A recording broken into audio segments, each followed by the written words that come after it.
Today we will do Civics Chapter 1 Understanding Diversity. What is diversity? Diversity is Hindi meaning is विभिन्नता. विभिन्नता means अलग अलग. क्या है हमें अलग अलग जो हमें विभिन्न बनाता है, जो हमें डाइवर्स बनाता है. In this chapter we would understand what does diversity add to our lives, how did India become like this, are all kinds of difference a part of diversity, can diversity be also a part of unity. For example, if I would give to draw a picture of girl to 3 students, would these 3 drawings be similar to each other or different from each other? Of course they would be different from each other. Why? Because each of us has a different drawing style. Similarly, क्या हम सभी दिखने में एक जैसे लगते हैं? नहीं, हम एक जैसे नहीं लगते. जिस तरह हम दिखने में एक जैसे नहीं लगते, ठीक उसी तरह we are different in terms of languages we speak, cultural background and religious rituals. क्या हम जो दोस्ती करते हैं, क्या वो हम उन्हीं लोगों से दोस्ती करते हैं जो हमारे जैसे हैं, या जो हमसे डिफरेंट हैं हम उनसे भी दोस्ती करते हैं? Let's understand it from this story. Story is there was a red pig boy. एक छोटा बच्चा है जो कि जनपद इंटरसेक्शन पे न्यूज़पेपर बेचने का काम करता है, और एक बच्चा है जो वहीं से उसी रेड लाइट से साइकिल से गुजरता है और न्यूज़पेपर खरीदता है. तो जो न्यूज़पेपर बेचने वाला बच्चा है वो न्यूज़पेपर हेडलाइंस को, इंग्लिश हेडलाइंस को हिंदी और इंग्लिश के टूटे फूटे वर्ड्स में पढ़ते हुए उसकी तरफ जाता है और उसको न्यूज़पेपर देता है. तभी वो हिंदी न्यूज़पेपर मांगने के लिए अपना मुंह खोलता है. जैसे वो मुंह खोलता है वो बोलता है कि डू यू नो हिंदी. वो कहता है वाई. फिर वो बोलता है कि यू लुक सो अंग्रेज. वो कहता है of course I can read Hindi, I can write Hindi and I can speak Hindi. In fact Hindi was one of the subject in my school. तभी वो सरप्राइजिंगली बोलता है सब्जेक्ट, और उसके मुंह से सब्जेक्ट एक इंग्लिश का वर्ड बहुत ही स्ट्रेंज साउंड करता है, और वो जिस तरीके से सब्जेक्ट बोलता है ऐसा लगता है to rule by someone else. So वो कहता है कि वो सोचता है कि मैं एक ऐसे बच्चे को हिंदी का सब्जेक्ट का मीनिंग कैसे समझाऊं जो कभी स्कूल गया ही नहीं है. तो वो कुछ बताने वाला होता है, तब तक उस रेड लाइट हो जाती है, चेंज हो जाती है, और वो वहाँ से चला जाता है.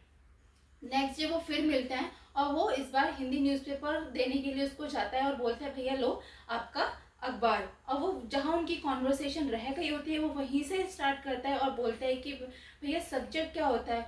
वो कहता है कि इट्स समथिंग टू स्टडी.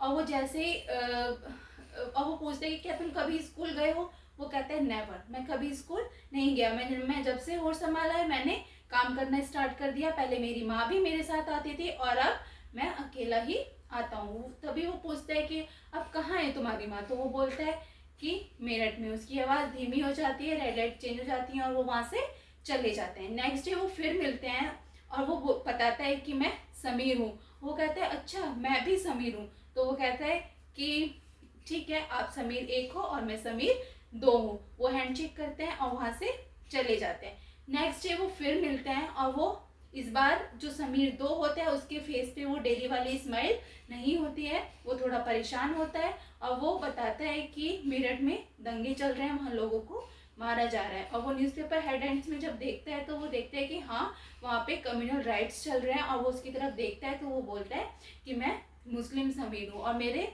जो फैमिली मेम्बर्स हैं वो कहाँ हैं, वहीं मेरठ में हैं. और ये बोलते हुए उसके आंखों में आंसू आ जाते हैं और जो समीर 1 होता है वो उसके कंधे पर हाथ रखता है उसको कंसोल करते हुए कि सब ठीक हो जाएगा. और नेक्स्ट डे वो समीर 2 है जो उसको वहाँ दिखाई नहीं देता है और किसी भी इंग्लिश या हिंदी न्यूज़पेपर की हेडलाइंस ये नहीं बता सकती कि समीर 2 कहाँ चला गया. तो ये थी स्टोरी. और स्टोरी में हमने देखा कि समीर 1 और समीर 2 एक दूसरे से कितने डिफरेंट थे, उसके बावजूद उनके बीच दोस्ती हुई, उनके बीच वो इमोशनल बॉन्डिंग बनी. तो क्या क्या डिफरेंसेस थे समीर 1 और समीर 2 में. हमने देखा कि समीर 1 क्या था, हिंदू था, और समीर 2 मुस्लिम था. समीर 1 इंग्लिश जानता था और समीर 2 हिंदी जानता था. समीर 1 एजुकेटेड था, वो स्कूल जाता था, और समीर 2 कभी स्कूल नहीं गया था, नेवर gone to school. ये जो तीनों डिफरेंसेस है, क्या ये तीनों डिफरेंसेस डाइवर्सिटी का पार्ट है? जो पहला डिफरेंस है वो कैसा डिफरेंस है? रिलीजन का डिफरेंस है, उनके रिलीजन्स डिफरेंट थे। सेकंड, उनकी लैंग्वेज डिफरेंट थी, वो इंग्लिश जानता था और वो हिंदी जानता था। और थर्ड डिफरेंस है अपॉर्चुनिटी का डिफरेंस। इसमें एक को अपॉर्चुनिटी थी स्कूल जाने की और एक के पास अपॉर्चुनिटी नहीं थी। तो क्या ये तीनों डिफरेंसेस डाइवर्सिटी का पार्ट है? नहीं, ये दोनों डिफरेंसेस हैं। इससे क्या हो रहा है? दोनों के बीच हार्मोनी क्रिएट हो रही है, वो एक दूसरे की लैंग्वेजेस को समझ रहे हैं, आदान प्रदान कर रहे हैं, जिससे उनके बीच हार्मोनी क्रिएट हो रही है। तो ये डाइवर्सिटी का पार्ट है। और जबकि ये अपॉर्चुनिटी का डिफरेंस है, जिससे इनइक्वालिटी क्रिएट हो रही है। इनइक्वालिटी क्या होता है? इनइक्वालिटी मीन्स कि जब किसी व्यक्ति को वो रिसोर्सेज और अपॉर्चुनिटीज अवेलेबल नहीं है जो किसी अन्य व्यक्ति को अवेलेबल है, तो जिससे क्या होता है? उसे क्या बोला जाता है? इनइक्वालिटी बोला जाता है।